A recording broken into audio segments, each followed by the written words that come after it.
Hola a todos, mi nombre es Rodrigo de Plus Gaming. Estamos hoy con Carlos Antunes, la nueva cara o el nuevo representante o nuevo director de Riot Games para Latinoamérica y para las Américas en general. Por motivos de comunicación vamos a hacer la entrevista en inglés, entonces pues comenzamos. Well, Carlos, first of all, thank you very much for being with us today. It's really a pleasure to have you chatting a while with us.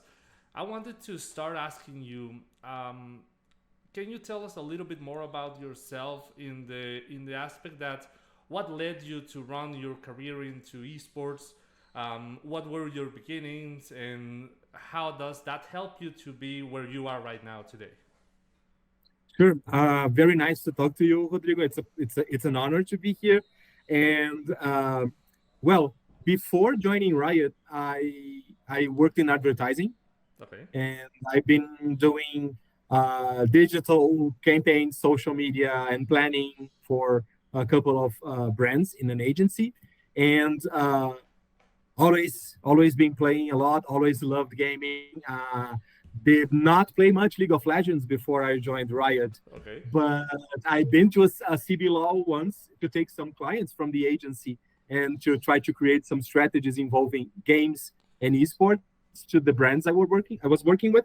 And one day, Riot, I heard that Riot was looking for a publishing lead, and Okay. this area of publishing in Riot is the area that works like an internal agency to create content and promote all the new games and also the game features.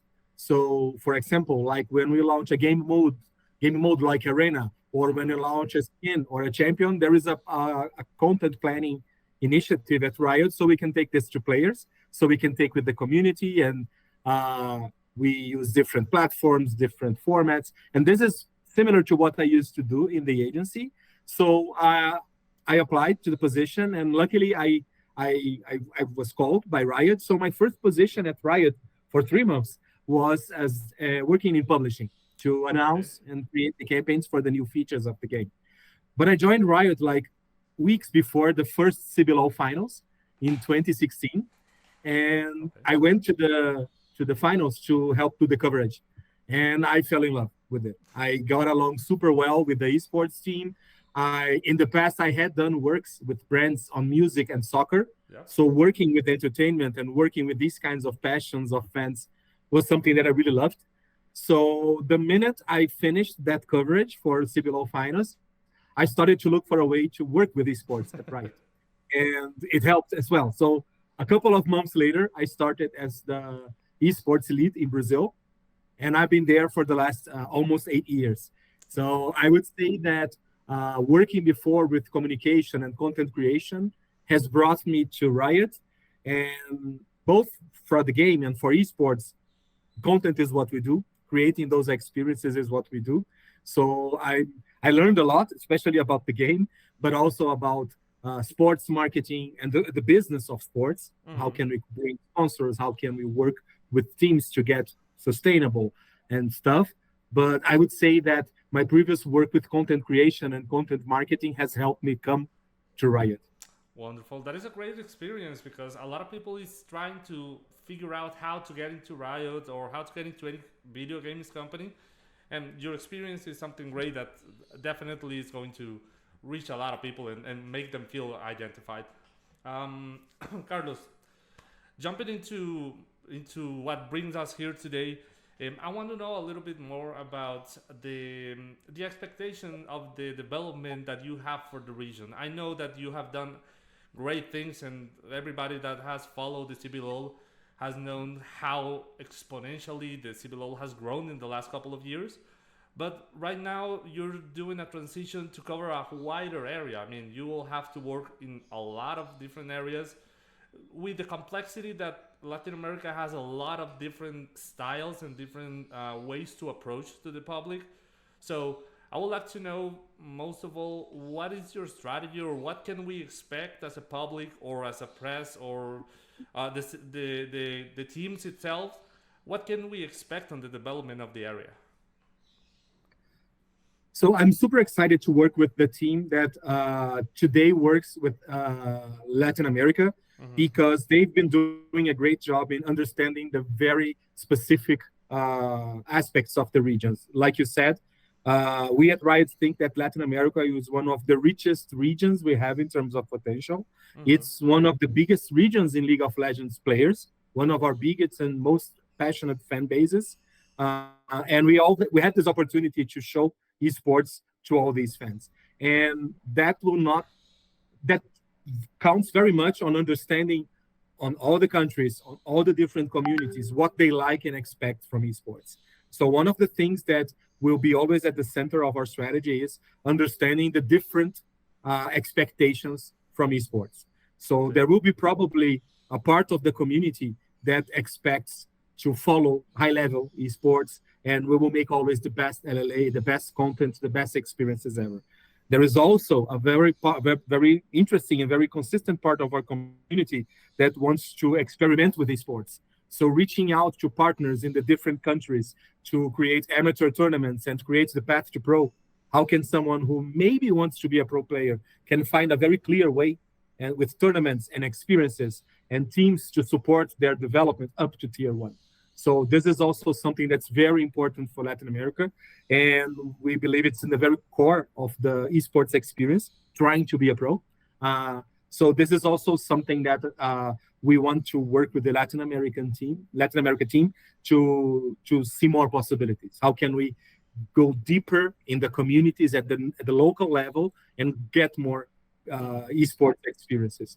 So this, I think that the most important things is to really understand what the Latin American players and fans and passionate lovers of esports they want, and how can we replicate it throughout the continent.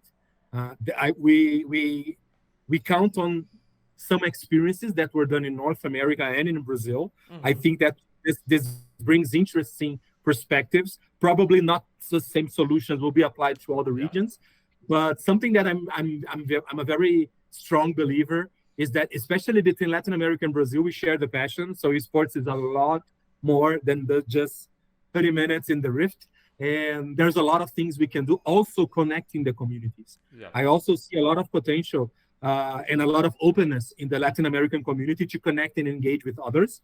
So there is also this learning that we bring, but definitely working with teams and partners in the different countries to extend the path to pro and to create more opportunities and to get more people experiment with these sports. Definitely. That's something great to hear because an aspect that maybe has brought some backlash on the past is that some part of the continent doesn't feel like represented or identified with the product that right now is building the LLA. For example, mostly of the content created is focused on the Mexican culture or in the culture of Latin America, and the South, mostly Argentina, Chile, Ecuador, Peru. They don't feel like that content belongs to them. What it's basically doing the whole esport department to try to bring that connection to them and to make them feel represented.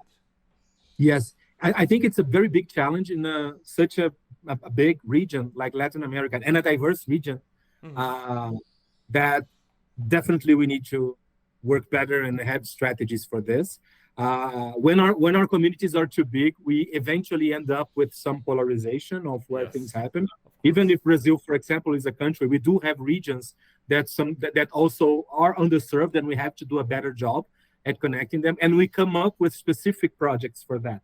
So eventually, some regions they do have more the competitive Yes. taste of it. So there is a strategic decision for us to create more tournaments and to get more local content creators to connect them. So we always have to take a look on those differences, because even though this is a challenge, I think this is the richest potential that we have a community with so many different ideas and voices, and they're all looking at the same place. So I can be from a country and still engage with other regions and their perception, other Mm-hmm. countries and our communities and their perspectives of esports, but I also feel represented in there. So I think that this is the challenge, but I think that this is probably the richest aspect that we have in Latin America, and we really want to look at that.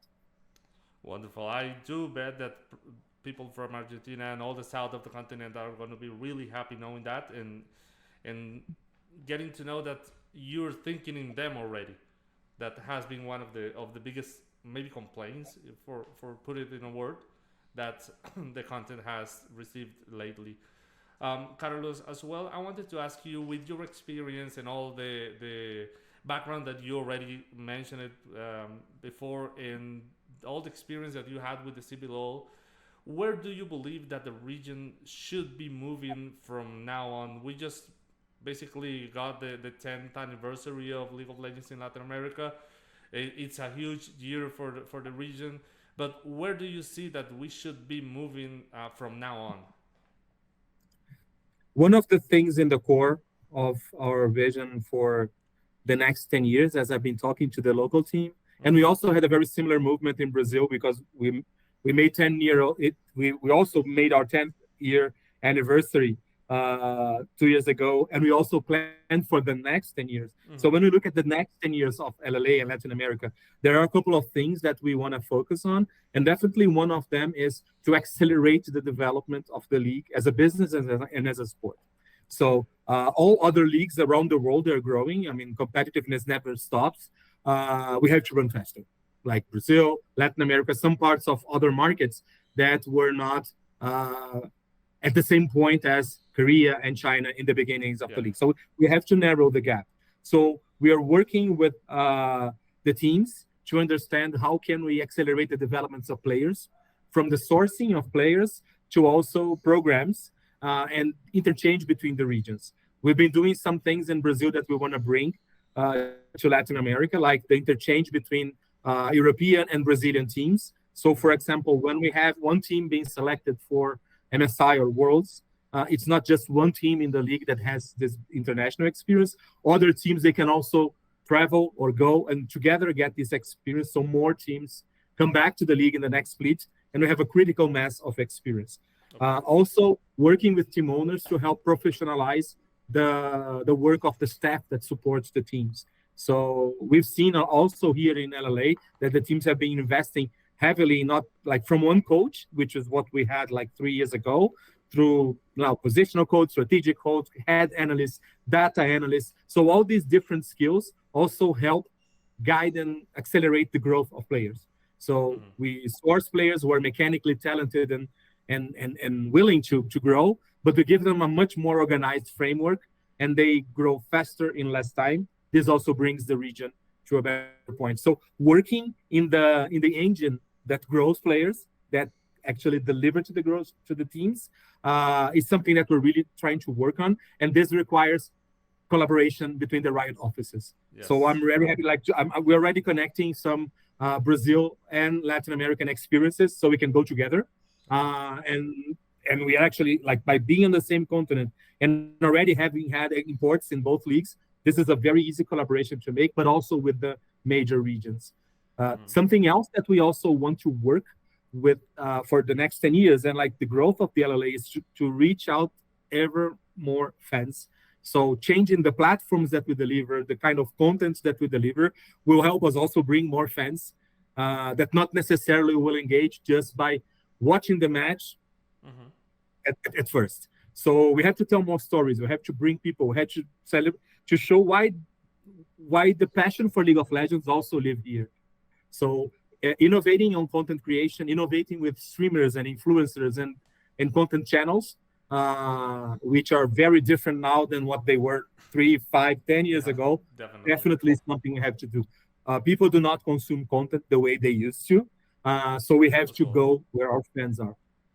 Okay, and when you mentioned about this full development of the region, this part of the relation with the major regions and our broader CBLOL region or Brazilian region, where does that stand for the tier 2 and tier 3 teams? Because right now the structure of the leagues has been a little bit divided. Recently we passed through a transition where a lot of leagues were basically merged into two big leagues, for a way to say it.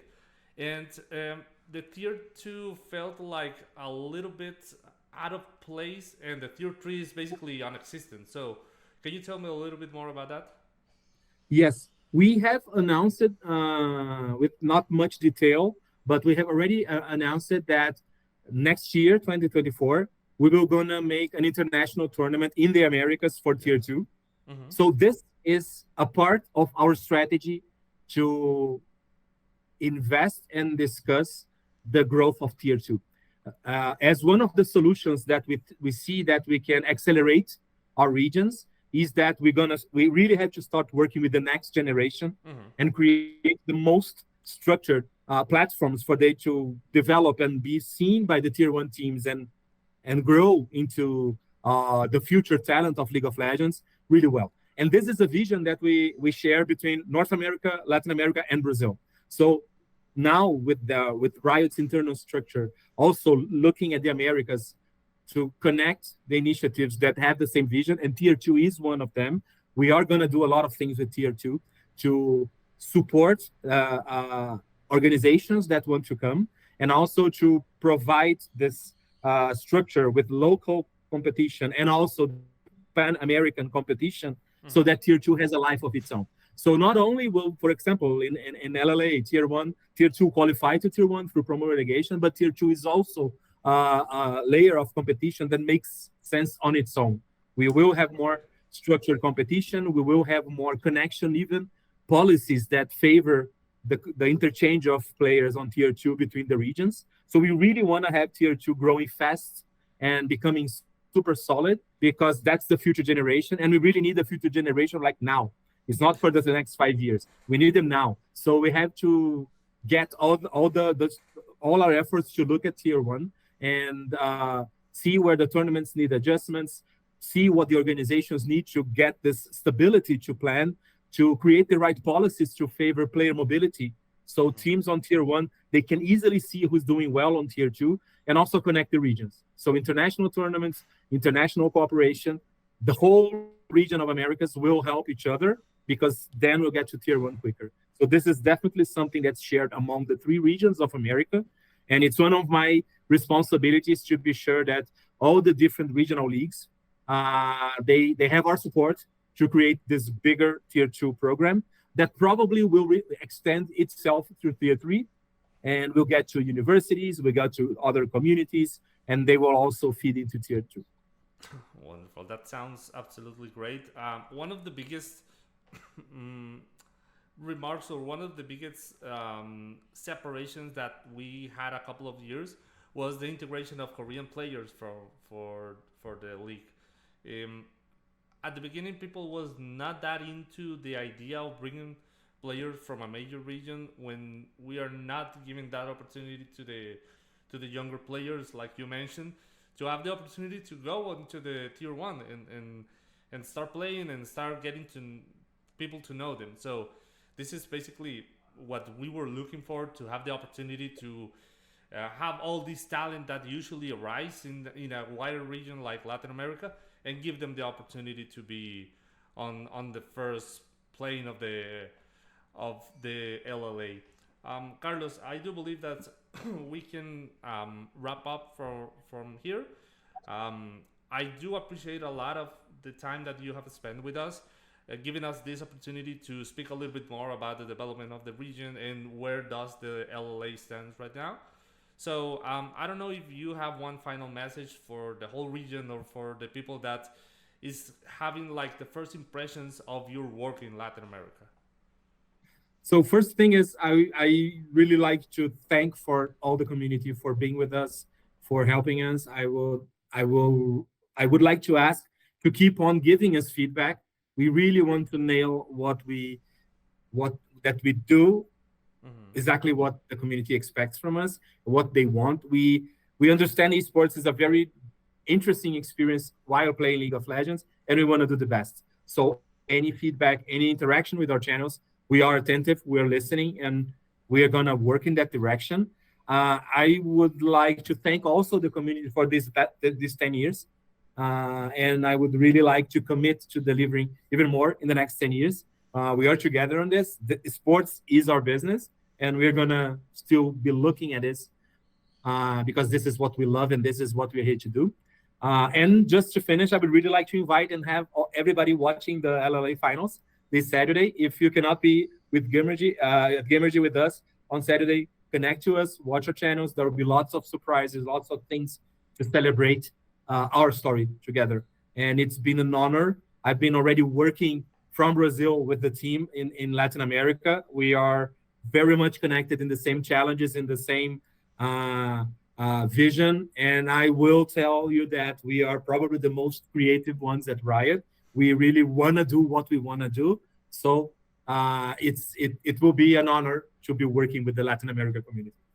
All right, then. Thank you very much for your time, Carlos, again. And, well, we'll hope to see you soon. Thank you. See you soon. Bye-bye.